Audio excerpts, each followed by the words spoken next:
Good afternoon, I am Mr. Rich, thank you for joining me. Taylor series, an introduction, a simplified introduction. If you have heard of the word Taylor series and the Maclaurin series, think about everything as being, with regards to those two terms, Taylor series. Everything that's Maclaurin series is Taylor series. Everything that is Taylor series is initially just Taylor series. What will all of that mean? It will be evident by the end of this video. In a very basic premise, the Taylor series states that a function is equal to the sum of its Taylor series. If you have a function or a specific function for which you can establish a power series for it, it would be something like this: n equals 0 up to infinity. You'd have a certain coefficient over here. You know power series have a coefficient component and they have a variable component. You would have a x minus a to the power of n, where x minus a is representing some sort of convergent value, representing or seeming towards convergence. You have a coefficient component. What exactly is a power series in terms of a coefficient, or some people use the word constant and variable? Think about this. You have x over 1 plus x squared over 2 plus x cubed over 3 plus x to the 4 over 4. It's a series, but there are constant components and there are variable components.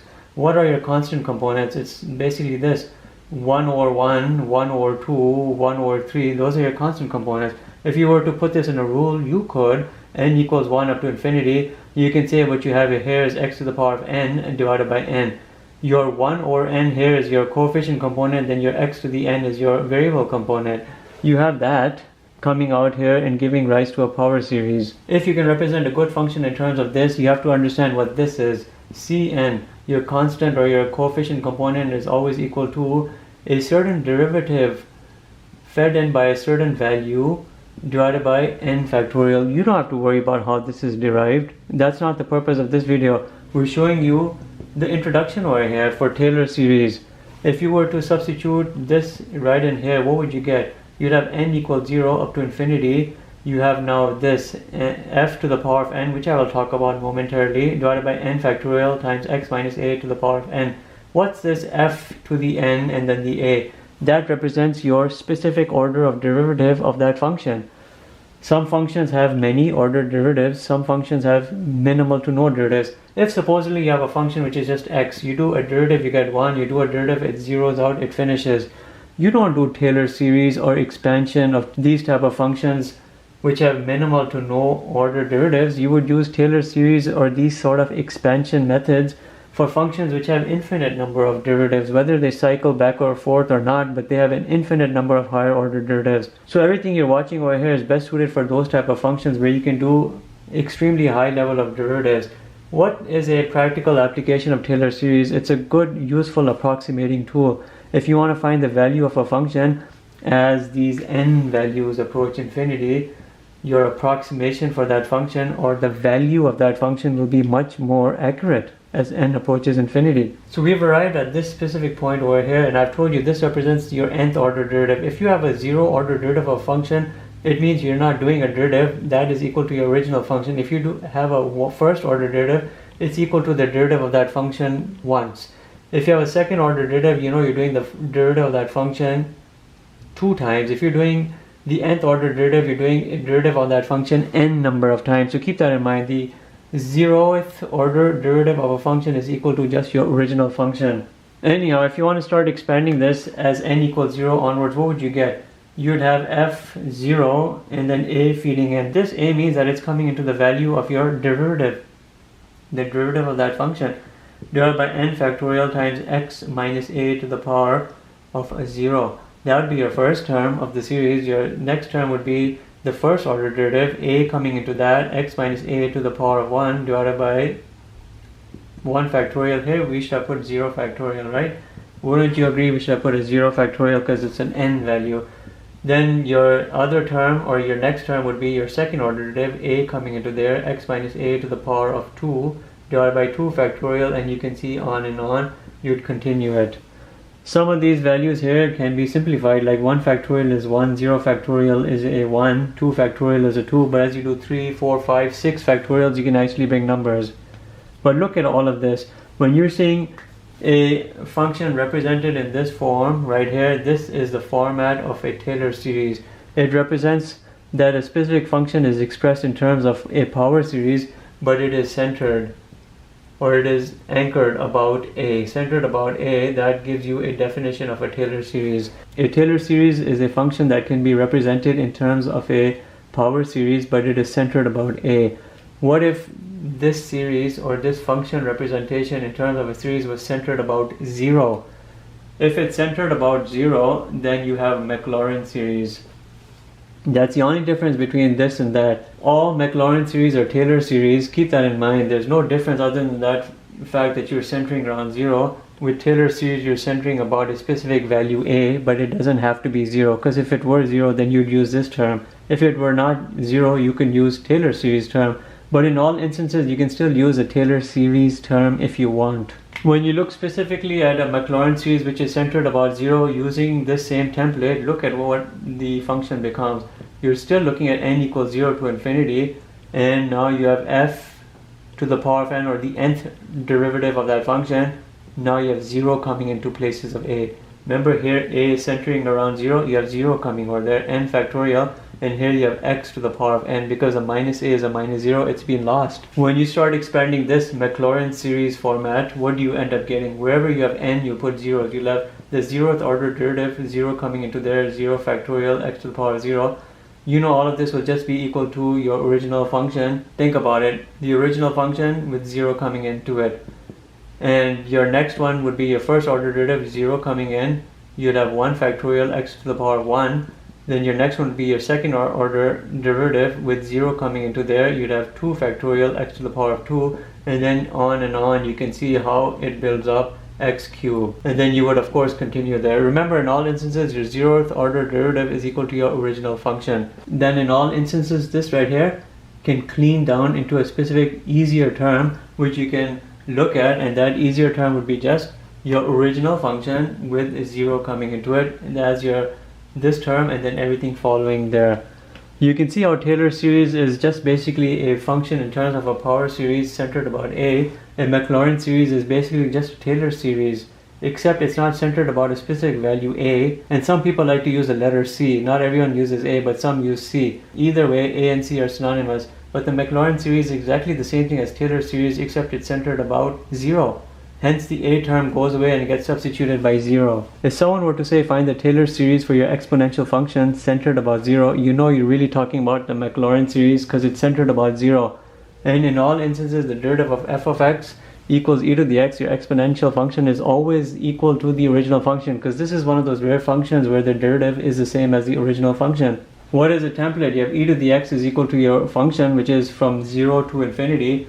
You know you're looking here now, your nth order derivative, 0 coming in, divided by n factorial, x to the power of n. Because we're looking at a Maclaurin series centered around 0, the a values have gone away. Well, your first term would be with 0 coming in. You know the derivative in all instances for e to the x is always e to the 0. You'd have e to the 0, you'll have x to the power of 0 divided by 0 factorial would be your first term. And all of this would be equal to e to the x. E to the x is equal to this. Remember, Taylor series, Maclaurin series is a useful function approximation. The value of that function, it approximates it based on more values of n that you go up to. Then the next term would be e to the 0, because the derivative first, second, third, fourth are all the same. You're still putting the a value or the 0 value in place of that derivative, times x to the power of 1 divided by 1 factorial. Then the next one is e to the power of 0, x squared over 2 factorial, then e to the power of 0. You have x cubed over 3 factorial, and then e to the power of 0, x to the 4 over 4 factorial. If you clean this up, what do you end up seeing over here? You see a 1. What do you see over here? You see x divided by 1 factorial. Here you see x squared divided by 2 factorial. Here you see x cubed over 3 factorial. Here you see x to the 4 over 4 factorial, on and on. But you end up seeing a specific rule come out of this power series. And the rule is something like this. N is equal to 0 to infinity. You're seeing here x to the power of n divided by n factorial. That's a rule I'm seeing over here. This rule is equal to your value of your this. Once you start putting these values of n in here, it'll give you a good value of this based on what you use for your x value over there. If you assume if x were equal to value of 1, you can put it right over here. You're really looking at now e to the power of 1 right here, because I'm putting a value here of 1. Then in all of these instances where you're looking at this series or right over here, you put the value 1. your series now becomes, in terms of rule, n equals 0, you have infinity, you're looking at 1 to the power of n, which is meaningless, divided by n factorial. What do you end up seeing over here? You'll see 1 plus 1 over 1 factorial, which is just a 1, plus 1 over 2 factorial, plus 1 over 3 factorial, plus 1 over 4 factorial, plus 1 over 5 factorial. That's what you end up seeing as you put value of x equals 1 into place of that x into your exponential function. If you were to start calculating that out, you know what you would arrive towards. You would arrive towards your Euler's constant, 2.71828, and you can see that develop right over here. You'd have 1 plus 1, which is 1 over 1, plus 1 divided by 2, plus 1 divided by 3 factorial, which is 6, plus 1 divided by 4 factorial, which is 24, plus 1 divided by 5 factorial, which is 120. We can keep it going, plus 1 divided by 6 factorial, which is 720, plus 1 divided by 7 factorial, which is 5040. Then we can do plus 1 divided by 8 factorial, and look, we're getting closer and closer to the Euler's constant, 2.71828. If you start doing this as n approaches infinity, you'll get equal to 2.71828 and the rest of the numbers, and you'll be equal to the Euler's constant.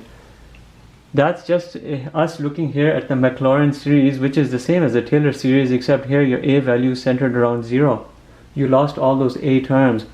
What if, however, instead of looking at x equals 1, we looked at, let's clean this up, we looked at here at x equals 2. If x were to equal to 2, you'd be putting it right here, you'd be computing the value, an approximate value, using a series for the actual value of e squared. The more terms you go into, the more closer you'll be. But everything here would become now n equals 0 up to infinity. Here's your rule right here. You'd have 2 to the power of n divided by n factorial, and then now you start opening this up. You technically don't have to do anything other than just start putting in values for n. You'd have 2 to the power of 0 divided by 0 factorial plus 2 to the power of 1 divided by 1 factorial. These are my n equals 0, 1 and onwards. You'd have 2 to the power of 2 divided by 2 factorial plus 2 to the power of 3 divided by 3 factorial plus 2 to the power of 4 divided by 4 factorial, on and on. If you start doing this computation, you get the actual value of e squared, which we can do here on our calculator. So you would have to start calculating this out, and it wouldn't be hard. You'd have over here 1, here you'd have a 2, here you'd have a 4 divided by 2, here you'd have a 8 divided by 6, here you'd have a 16 divided by 24 onwards, and then you can add more. You'd have 32 divided by 5 factorial, 120, you'd have 64 divided by 6 factorial, 720, then you'd have 128 divided by 7 factorial, 5040. Let's do those rough calculations here on our calculator, and we should get close to this value. 1 plus 2 plus 2 plus 8 divided by 6 plus 16 divided by 24 plus 32 divided by 120 plus 64 divided by 720 plus, and we'll do this as our last term, 128 divided by 5040, and we're getting 7.38095, but we're still a little bit away. But all of this is generally giving an approximation for the value of this. Remember I said earlier, Taylor series is a way, in terms of practical application, for approximating the value of a function. Here we are approximating the value of e to the x, where x is equal to 2. That is a good benefit of Taylor series. But you have to remember, when your function in terms of power series is centered around 0, you're looking at Maclaurin series, but Maclaurin series is Taylor series. But when your Taylor series is centered around any other value of a other than 0, you call it a Taylor series. Here we're focusing more on Maclaurin series, but that serves as a good introduction. Look right over here.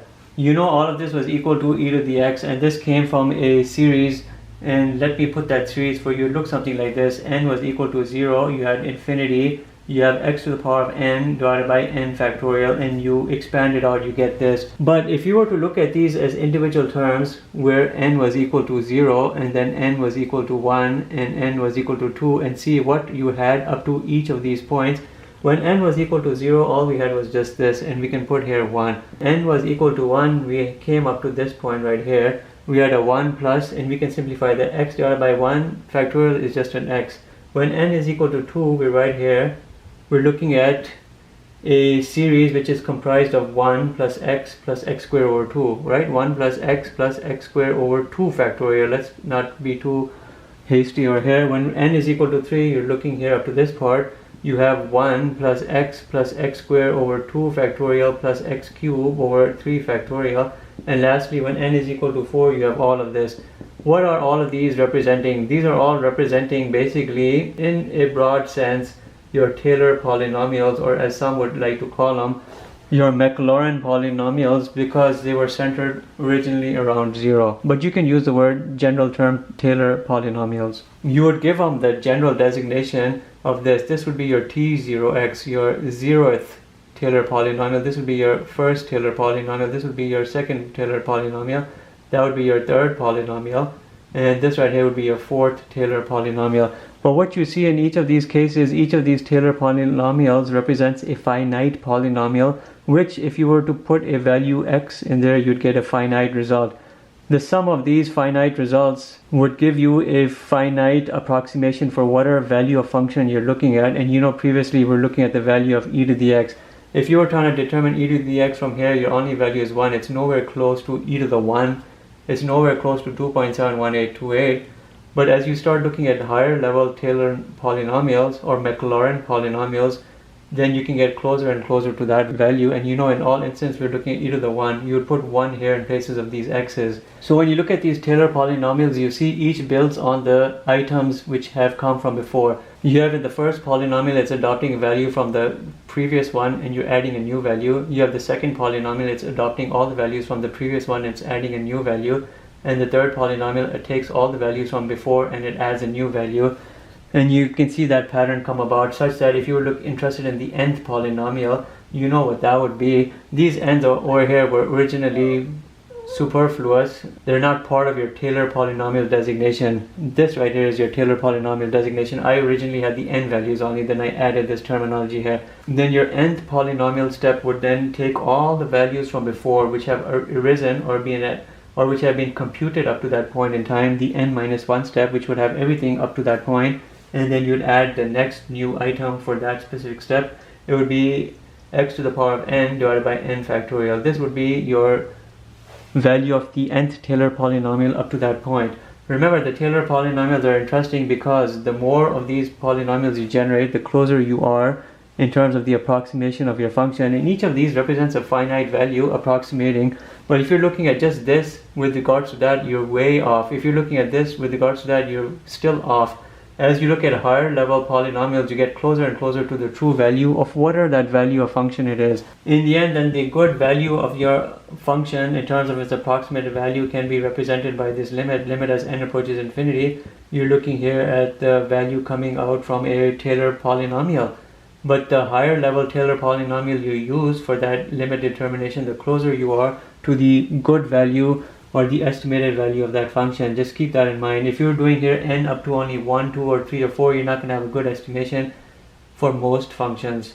But as you go higher and higher, you get very close to the true value of that function. So before we close out this video, keep in mind our e to the x function, where x could have any value coming into it, became represented in terms of a power series in the following way: n equals 0 to infinity. It was x to the power of n divided by n factorial. You know, now it's a power series. You can do basically a good ratio test over here. Your a n plus 1 term would be easy here, x to the n plus 1 divided by n plus 1 factorial. Your a nth term, everything here in absolute value, would be just x to the n divided by n factorial. You do the ratio of these. You can do that and open everything up algebraically, as you now know how to do x to the n times x to the 1. There's a shortcut for this. This would be n plus 1 times n factorial.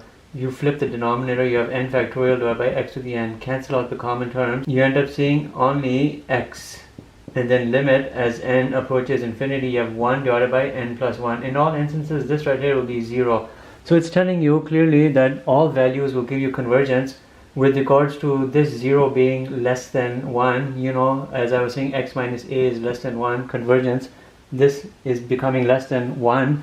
You're seeing here a radius of convergence to be infinity. Any value here will give you your convergence. Your interval of convergence would be minus infinity to infinity, and you see that part completed.